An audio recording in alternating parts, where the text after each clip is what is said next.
Tak rekod. Betul. Aku lupa tekan rekod. Kat sini Cindy, ke kat mic? kat audio. Tak apa. Aku harap sana ada audio. Aku rasa tak ada. Aku rasa tak ada. Jauh tu. Tak dengar. Kita start balik. Kita start dengan lagu. Lagu.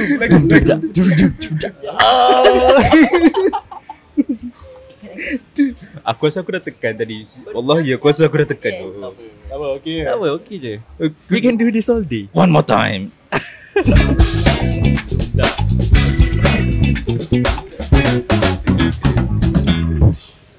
Boleh lah buat beat lain kot nanti. Itulah tu. Main lah, main. Stress. Dia dah rasa macam apa 90s punya show. Ya dah. Ah. Pemain-pemain tentu ke bukan? Yeah. Hi, welcome back again sekali lagi. Tak apa, aku rasa yang ni kita boleh straight to the Kita boleh straight to the point. So Remarks tadi lupa tekan rekod. okay, Teruskan. so selamat datang ke Mukpod. Mukbang macam Dah Mukpod biar, sebab dah tadi biar. makan. Tapi makan dah habis Dah sebab habis dah tadi makan. lupa tekan rekod. Pot bang. Pot Tak juga. bang. Alright, Okay. so basically hari ni kita nak kita ada one issue. Oh, tadi malu. Malu. Dia second round macam dia okey. Aduh. So basically this is our third episode of podcast at Studio Belatok. And hari ni kita ada buat satu isu which is quiet quitting. Quiet Quitting. Dia macam one new big issue lah dekat Indonesia. I bukan think quit. around the world lah. Dia bukan quit. Dia bukan totally quit, Dia tapi quiet quitting. dia quiet quitting. What is that? Dia bukan slowly quitting the job. Dia still basic- doing the job tapi Dia macam Cap, kau boleh pergi tengok site tak? Tak ada Pat. Aku ada kerja lain lah. Ataupun Min, kau designer kan, tapi boleh tak kalau aku nak minta kau tolong pergi hantar barang ni sini.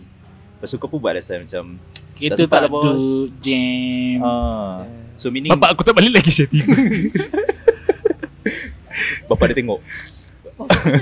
So basically what's happening is newer generation, adik-adik Gen Z apa semua, they instead of quitting the job, they quiet quitting whatever yang tak ada kena-mengena dengan job scope dia orang. Faham? Kita faham belum? Muka macam blur lagi. Dia muka dia memang macam ni. Macam tu. Memang muka macam tu. Keluar kilang macam tu. So aku rasa dia bukan isu ke Indo je lah. Aku rasa dia agak global, Agak global dan lah. local jugalah. Meaning dekat Malaysia pun aku rasa banyak je jadi kan. Dan tadi pun aku ada tengok satu video kat YouTube pasal quiet quitting ni dekat Hong Kong pun ada jugalah sebenarnya. Cuma it just happen that yang kita come across satu artikel daripada Indonesia kan. Yes. So based on artikel yang kita baca tu kita rasa macam okay, benda ni menarik untuk dibincangkan lah. So hari ni kita ada Acak sebagai moderator. Lepas tu kita ada Nani dengan Min sebagai employee. Dan aku dengan Man Wakil employer. wakil employer. Sodeng. So Deng dah pergi Tengah ngawet. justify. Usyawet. banyak tadi dia cakap dia. Tengah Oh, gaduh susah. ngawet macam tengah busy angkat telefon. Okay, so aku rasa macam dia fair lah untuk ada pandangan daripada dua-dua belah pihak lah. Yes. Even macam apa yang setup kita sekarang ni, employee tak macam employee ke pun. Employee pun tak macam employee. Masuk kumpat, contoh. So kumpat, contoh kan. Bukan company ni. Bukan company. Bukan kita tak bukan ni belah-belah. Kita hasil. Kita hasil pukul 8 dah buka office. Ni bukan meluah Bukan tak meluas, bukan. Meluas sesi lain. Curhat. curhat. So basically pasal quiet quitting ni I bet macam cakap tu lah. Dia kau cakap balik mana? Apa yang kau cakap ni? Yang Tapi benda macam kecil, benda besar apa? apa what's your take on this thing? Kita tanya employee dulu. Kita tanya balik. Macam Ulang siaran. Ulang suara. janganlah bagi tahu banyak kali. Dah lah on record. Quiet quitting kan. Daripada pengalaman Nani, apa yang Nani nampak lah. Dia disebabkan dia muda, dia baru fresh grad. Mula-mula performance dia okey. Terus bila dia dah rasa kerja dia menambah, dia tak cakap okey. Tak nak buat kerja ni, tapi dia akan drag tak tepati masa patut hantar due date hari ni, dia akan drag. Lepas tu lepas 3 bulan tu mungkin dia akan cuti kerap. And then cukup je 6 bulan dia caw. Tu yang terjadi kepada orang muda lah. Sebab majoriti kalau orang yang berumur kat situ memang berumur betul lah, 25 tahun, 30 tahun. Ini situasi dekat syarikat sebelum ni ya, bukan syarikat sekarang ya. Bukan sebelum tu. Adalah satu tempat tu macam berdasarkan 30 dah tua bet. Itu tu. Bukan 30 tahun umur, 30 tahun bekerja. Lega. Dia Cakap beza biar nampak terang. gap kat situ. Orang yang berumur macam mana dia punya komitmen terhadap kerja tu. Aku dah panik dah tadi. Aku panik tak? Ya. Kau pun panik? Kau sebaya tu. Tapi tak apa. Okay. So tu Nani lah. Min macam mana? Min. Macam sebenarnya kan, macam bila korang masuk kerja dekat satu-satu tempat kerja tu, what your expectation? Okay, aku kerja sebagai designer, so aku sepatutnya buat ni je. Kalau kau suruh aku buat aku lebih, aku sorry. Not my scope. Okay, untuk yang ni kan, at first, okay ni sebab tak ada nak cerita pengalaman bekerja tempat lain sebab this is my first job experience lah. Intern tak kira? Intern still as designer tapi tak ada yang luar job scope. Memang buat apa yang tu lah. So at first masuk sini, employer kita dia dah pandai pancing kita. Dia kata okay. Dia kata apa? Dia kata tanya dulu ada tak ni senior designer nak assist ni. Berapa lama dah company ni? Kau datanglah dulu. Kita tengok dulu. Tapi kau janganlah high expectation ke apa. Okay, tak apa. Datang dulu lah. Kata ada senior designer untuk assist. Okay, boleh. Okay, masuk. Baru set up. So, itulah bermulanya fasa-fasa membuat kerja yang banyak benda sebab baru 3 orang dalam tu. So, semua kena buat kan. Kena keluar harga, kena tanya kontraktor. Time tu tanya kontraktor, term betul. Oh, aku ingat. Kena tolong dia buat ayat. Kena tolong buat ayat. Kena tolong buat ayat. Kau call tu Kalau orang besi. Kau mesti. Menangis. Tolong karang. Menangis. Tak tahu. Memang tak ada dah job scope ni. Tanya kontraktor lagi. Tak ada lagi. Okay. So itu yang first experience. So tengok macam ada tadi Man ada explain. Cakap pasal itu depend on mana company kita kerja lah. Tapi basically kan kau rasa macam okay sebab cerita dia sekarang ni budak-budak I mean newer generation of pekerja lah kan, Gen Z kan. Sebab diorang itu yang diorang face, tapi instead macam kau, which is kau macam terror lah, okay macam sesah lah kan, walaupun berair mata kan. Tapi kau willing untuk buat tau. Tapi macam untuk budak-budak macam adik-adik kita lagi adik pada kita, dia tak willing and dia starting to lari daripada that sort of tanggungjawab, which is tak ada kena-mengena dengan dia punya job, particular job scope. Tapi kau rasa macam mana? I mean, is it fitting for them to quiet quitting? Kau rasa benda tu bagus tak untuk dibuat? Okay, kita tak boleh nak compare kita dengan generasi yang sebelum ni kan. Dengan sebelum pula, selepas kita. Sebabnya kita punya cara membesar pun dah berbeza. Cara mak-mak membesarkan orang pun dah berbeza. Jadi to me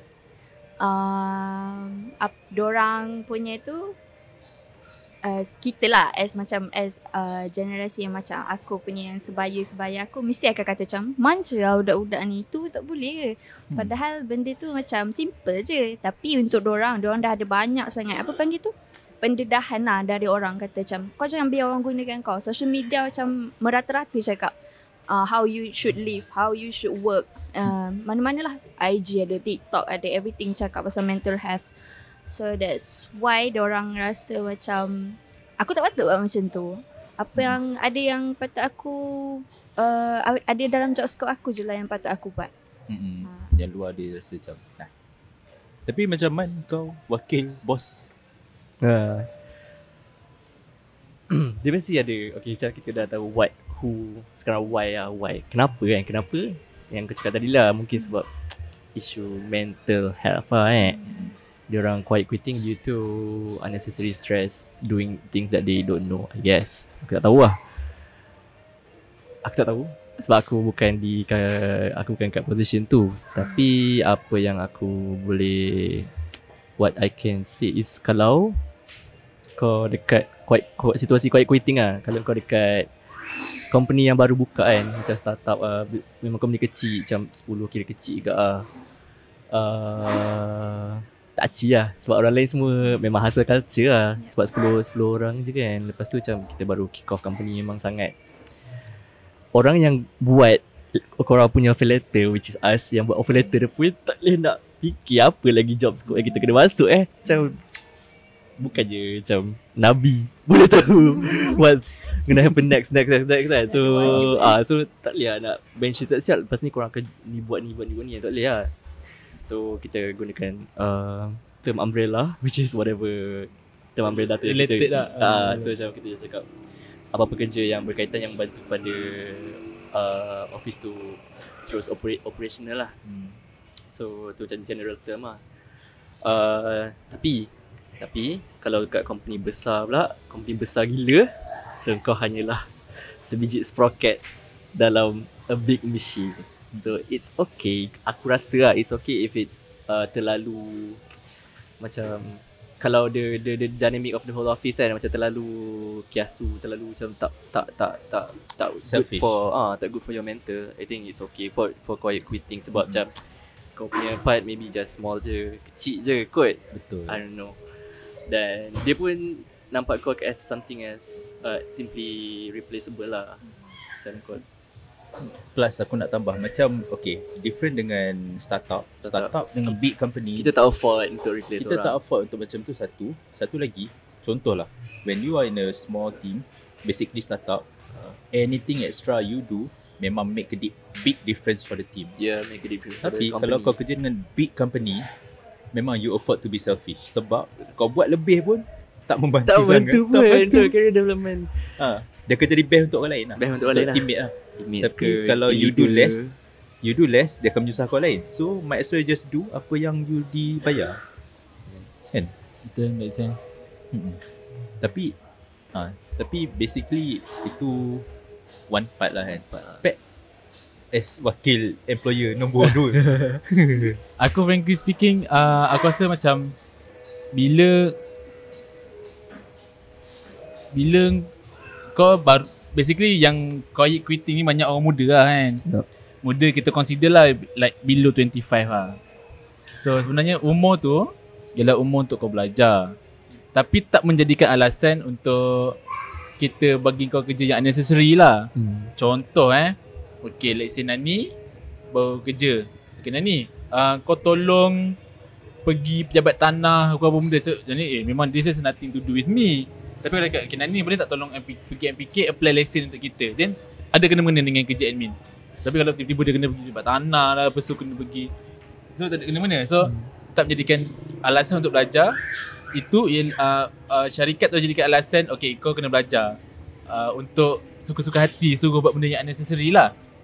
Tapi kalau macam benda tu yang macam somewhat related to your kerja, contoh macam okay Min designer, okay Min call contractor, tanya harga sekian ataupun call supplier.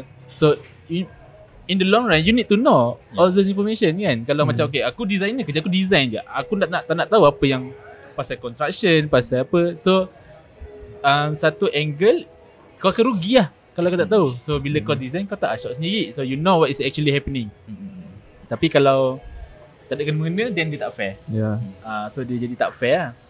Tiba-tiba cakap ni tolong pergi basuh kereta aku kau. So dah memang macam tak ni kan. Amboi tak beragak pasal kereta. Contoh hantar pasal kereta lah, Admin tolong hantar kereta aku pergi servis. Tu dia macam tak fair lah. Betul. Kan? Tidak Tapi lain lah. kalau somewhat related to your job, then I think it is okay lah kan. Kalau ada makanan macam mana? Itu AJK. AJK dah tak ada macam mana lah kan. Tak. Aku rasa benda tu bukan kerja pun bagi kau. Kau akan Kau sangat happy lah untuk orderkan makanan untuk orang tu kan. So macam order makanan, boleh. Indian aku rasa isu ni terbangkit sebab office dynamic tu lah. Macam buat kerja banyak ni, nak try to membantu company lah, tapi macam company tak appreciate kan. So itu yang But then again, sebab aku datang dari orang kerja freelance. So hustle culture juga Masa kan. kerja lah. Freelance basically hustle culture and aku kena tahu semua benda. Walaupun aku just ambil gambar, tapi basically aku kena tahu printing macam mana, lepas tu material, lepas tu protokol, lepas tu event management macam mana supaya kita boleh kerja kan. So I think even macam dia macam Safiq kata tadi, aku boleh setuju lah sebab dia kena tahu sedikit sebanyak tentang benda walaupun bukan job scope dia. Tapi macam contoh Min as a designer, dia something yang sangat worthy untuk dia tahu apa yang berkenaan dengan kerja dia. A little bit of everything lah. A little bit of everything. So that tak ada lah macam bila dia propose material ke apa kan, then supplier kata oh ini sebenarnya macam ni tak boleh pakai ke apa ke. I think it helps. But aku rasa tak macam seconded tu apa yang Man nak cakap tadi, dia apa, work dynamic kan. Office dynamic lah. Office dynamic. So Nani ada experience tu masa kat tempat kerja lama kan. So Nani boleh tak compare, like literally compare, so what happened before dengan office lama dengan what you are doing now, macam apa yang Nani experience sekarang dengan apa yang Nani experience dulu. So aku rasa dia bagi direct implication to mental health. So benda-benda macam tu Nani cerita sikit. Sebab Nani ni kan, apa nama? Tak apa, nama company Bukan, Nani Anxiety. Anxiety macam Okay. Nani start dengan intern dululah. Nani intern Tahu tu, dulu. tapi boleh. Start dengan intern kan. Tak apa siapa. Intern tu Nani start dekat company kereta. Yang mana masa tu kalau dibandingkan dengan kerja yang kedua tu, kerja tu tak banyak mana. Tapi sebabkan tu adalah pengalaman kerja pertama yang betul-betul dia dah rasa macam berat kerja tu. Masa tu berat sebab kerja Isnin Sabtu and serve customer. Biasalah kan, kita akan deal lah dengan orang macam ni. Yang pun macam kenapa aku intern tapi aku kena serve customer. So kerja aku patutnya senang je lah kerja aku sebab aku intern. Okay. Tapi masa tu Nani pun ikat, okay tak apa, aku nak masuk kat satu tempat yang office. Mesti aku tak payah layan, tak payah tengok orang lah. Okay, macam selamat dah kat situ. Dan kerja Isnin Jumaat. Kena sebab generasi muda kan nak me time macam tu. Dia tak nak diganggu Sabtu Ahad tu. Then bila dah masuk ke tempat kerja besar, Isnin Jumaat tu okay, dah good point lah kat situ. Tapi bila dah masuk, bila dia dah besar, dia orang cakap macam besar banyak benefit dia, tapi dia adalah pros and cons dia. Bila besar dia akan mementingkan kau buat kerja kau, aku buat kerja aku. Asal siap sudah. Kalau kau tak siap, kau yang kena marah. Aku kerja siapa? Macam tu. Dia semuanya nak lepaskan diri sendiri je. Yang mana kat situ sebenarnya bila fikir balik, key point dia adalah communication lah untuk Nani. Dan untuk semua orang. Okay, kita banding pula dengan yang kerja tempat baru ni, yang latest ni kan. Yang sekarang lah. Yang sekarang kan. Ingatkan yang antara intern dengan yang sekarang. Sekarang kerja kat mana? Sekarang kerja dekat, boleh tengok kat Facebook. Boleh studio Lato. Boleh Google lah. Studio Blato. Min buat design.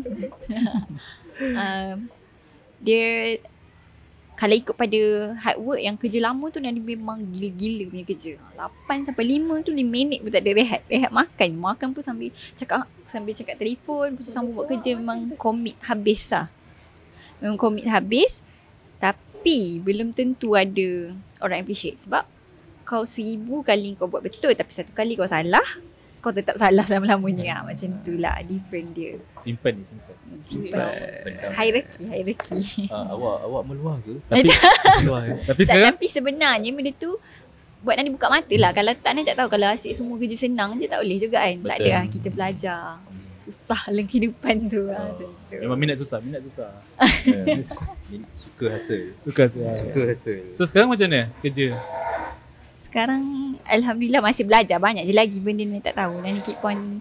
Sebab sekarang memang luar job scope. Nani dulu ada belajar pasal benda ni, tapi satu subjek. Luar bidang lah. So still belajar. And bila disuruh buat kerja yang luar job scope, as long as dia dalam working hour and dia bukan pasal macam cakap tadi certificator ke apa kan, dia masih berkaitan macam keluar pergi hantar requirement, bagi Nani is okay lah. It's fine for me lah. Tapi macam Nani punya mental health ke work life balance ke sekarang macam mana? Dulu macam mana, sekarang macam mana? Mental health masa dulu memang teruk lah. Beza dia macam dulu kalau malam tu dah fikir dah pasal esok. Macam malam tu tak berharga. Dia patutnya malam kita tak bekerja, me time lah, kita boleh rehat main handset. Tapi walaupun main handset, tapi dah fikir pasal esok. Apa akan jadi kat aku nak buat apa ni. Nah, macam sekarang malam rehat-rehat lah. Tak ada dah, tak fikir. Pergi kerja, masuk kerja baru kita fikir. Macam tu. Tapi kan beza dia lah. compared to dulu, sebab dulu dengan sekarang dua-dua tough to be honest lah, sebab kita startup. It's a hustle culture. Pagi, petang, malam, kadang-kadang 8, kadang-kadang 10, kadang-kadang even more baru balik. Still kerja, malam pun still kerja, right? So I think dua situasi yang beza tapi sama-sama tough. So I mean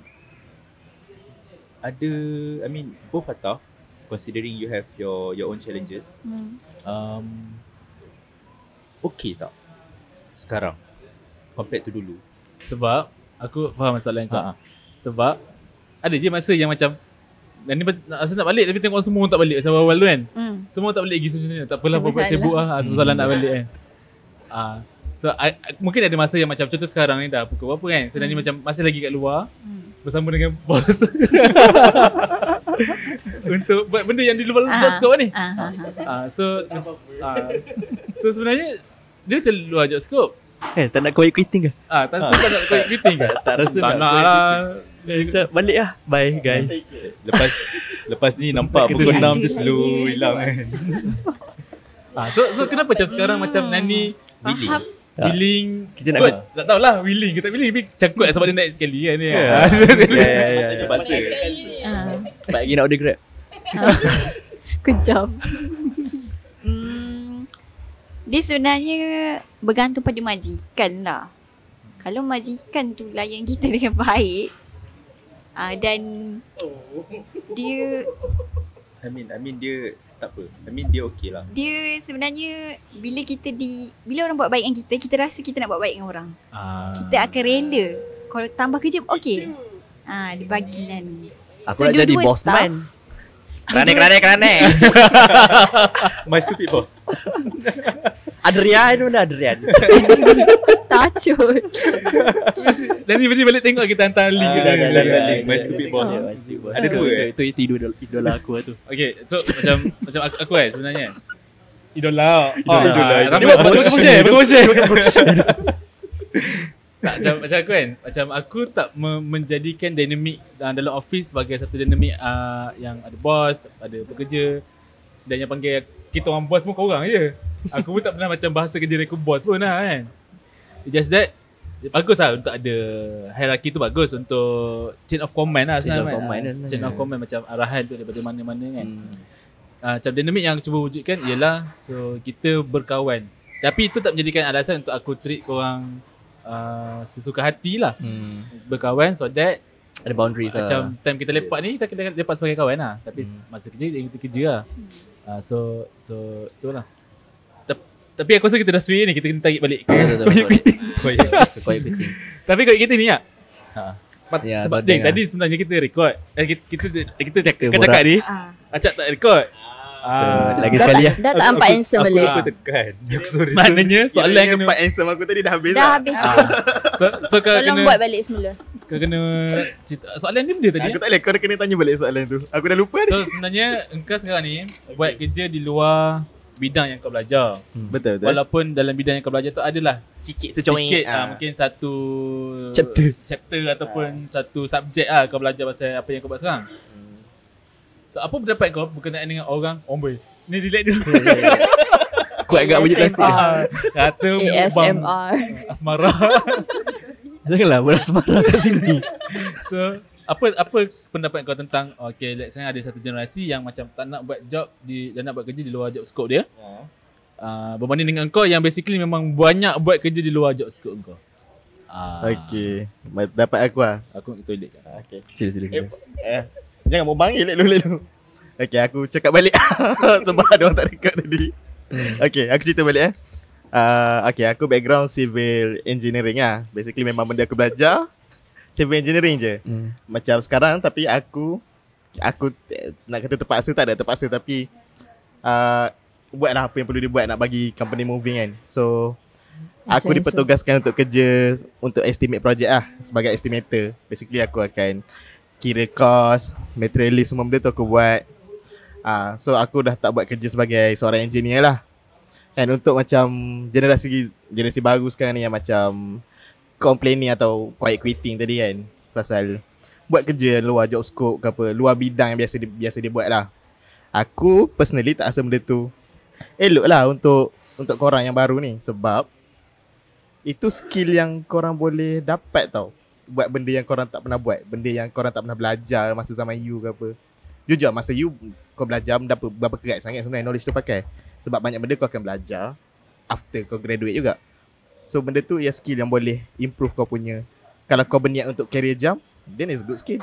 Kalau kau tak berniat nak stay, dia dah tolong kau punya company progress atas masing-masing. Tapi personally aku rasa memang benda tu bagus. So kalau kau quiet quitting kan, tukarlah mindset tu, macam benda ni sebenarnya bagus. So why don't yang kau just keep going, trying hard je. Sebab aku tak rasa benda kalau kau macam stress, kau refuse, benda tu akan tolong kau in any way pun. Tu je lah kot. Kau stress tak buat kerja yang macam bukan Aku stress ke tak? apa yang kau expect? Jujur. Jujurnya lah, masa awal-awal kan. Okay, ini moment masa aku start buat estimate kan. Ingat macam kita perlukan satu benda macam measurement lah, untuk kira berapa banyak barang, berapa duit kita kena pakai. And tak ada orang masa tu, kita berapa orang je kan masa tu kan? 5 orang masa tu. So aku rasa macam aku kena buat benda ni. So aku buat dulu, and then aku jadi estimator. Secara tiba-tibanya aku jadi estimator. Sebenarnya sebab dia power Excel lah. Dia macam basically sebab aku power Excel je masa tu. Aku tak knowledge. Tapi that's the thing man kan. So bila kau do extra, so kau unlock satu potential yang kau tak tahu sebenarnya kau boleh buat. So I think that is part of the trick lah. Kalau kau tak drift, mana nak tahu kau terror drift ke tak? Betul. Kalau kau tak tayar spin, kau tak tahu kau boleh lagak pakcik. Biar pun apa? FR pula FF. Tu je lah kot. Sebab memang aku start pun sebagai macam tak tahu macam mana nak start benda tu. Cuma implement lah apa formula yang ada dalam kepala ni, masukkan dalam masa tu pakai Excel je tau. So pakai Excel je, memang literally Excel only, keluar semua benda. So then they keep going sampai sekarang. And aku jadi secara rasminya estimator. Tapi benda ni aku rasa sangat bagus. So, siapa yang dengar podcast ni, siapa yang dapat information atau apa yang kita bincang malam ni, sebenarnya masa tu kita pun tak tahu kita perlukan estimator. That's the thing. Yang kedua, kita sub masa tu kita memang betul-betul sub je. Kita sub untuk kerja QS ni. Tapi bila Soding dia explore, dan dia explore sendiri tau. Dia pergi ambil kelas. So tu satu effort yang aku rasa sangat-sangat bagus lah. Memang extra. Macam aku tak cakap, Ding kau pergi lah kelas QS tu. Tak ada. Kau share dia kat Soding. Ya tu. Siroko tu. So benda tu lah, aku rasa macam siapa-siapa lah, even kau dah kerja lama ataupun kau baru-baru nak masuk alam pekerjaan, so that's the thing yang kau sepatutnya buat tu. As orang yang nak maju lah. Macam situation kita, it's not about the company. You know, contoh dengan skill set yang Soding ada sekarang ni, macam dia boleh pergi ke tempat lain, you know, dengan with a better pay, you know. Cuma tak boleh main game ada. Tapi that's the thing. Kita ada upper hand lah. Kita ada upper hand. Kita ada upper hand. Masuk ke sebelah. Lepas tu pergi breakfast dulu gitu. So kalau you guys ada that willingness untuk sentiasa explore, and you never know what is your true potential sebenarnya. And Man, kau macam Man, apa kau punya final take? Last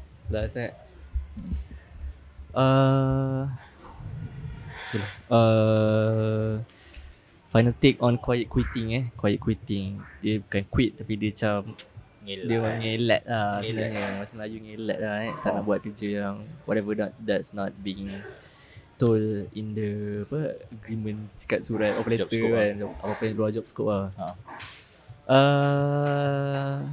Tahu ni memang barang social lah sebenarnya, barang social dynamic lah. Memang barang macam mana kau letak diri kau kat company tu. Macam company tu rasa macam tak best, orang sekeliling kau tak best, kau akan tend to macam mana pun kau akan tend to quite quitting ke Lepas tu kau nak quit betul-betul tak boleh lah, job dah tak banyak.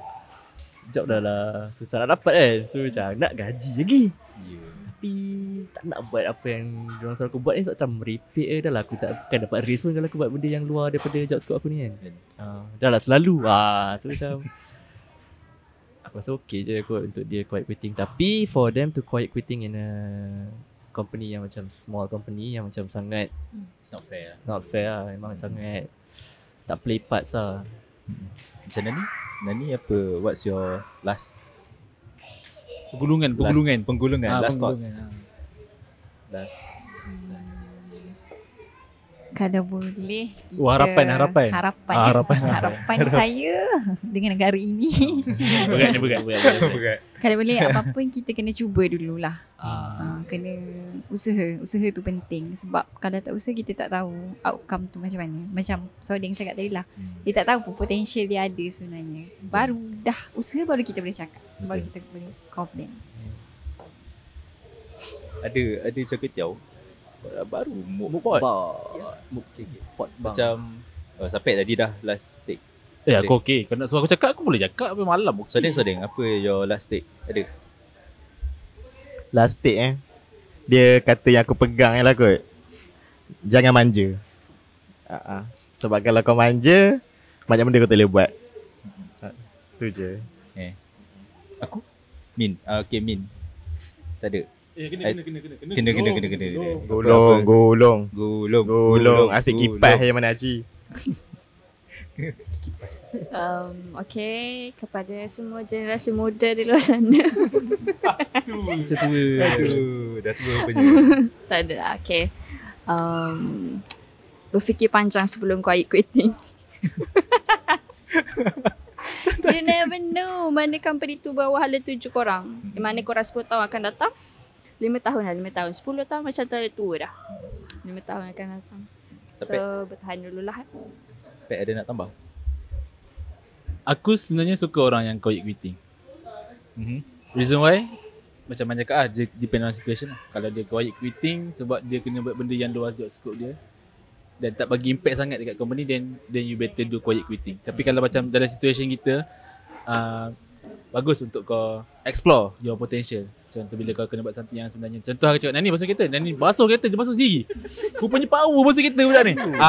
Kita ada buka satu lagi kan. Nanti buka satu lagi, car wash pula, belatuk car wash ke apa kan. Memang suka. Boleh lah. Cuci kereta esok. Okay, esok esok dia cuti.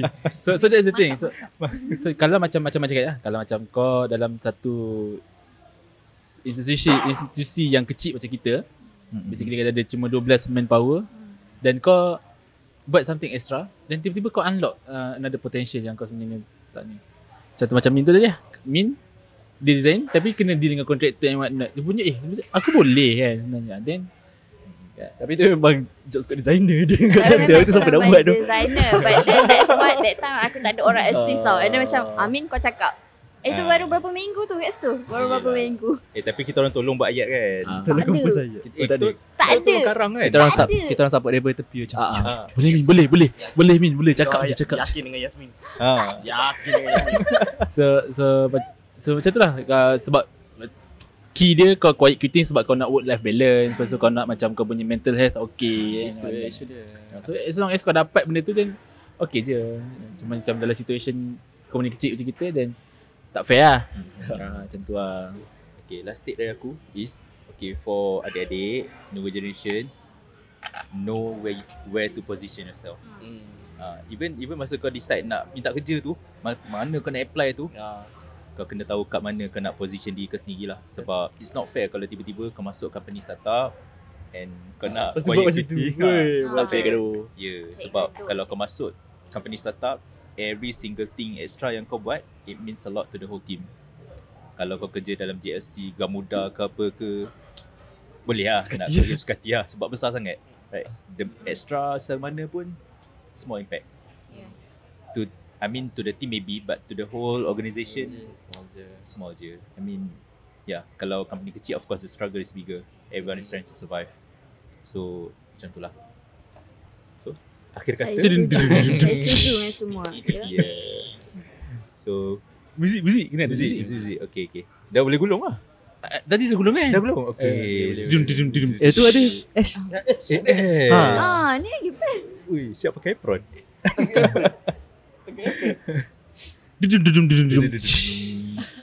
Kembali semula. Dah. Okay, dah. Okay, kita orang kerak dulu. Jumpa di next episode.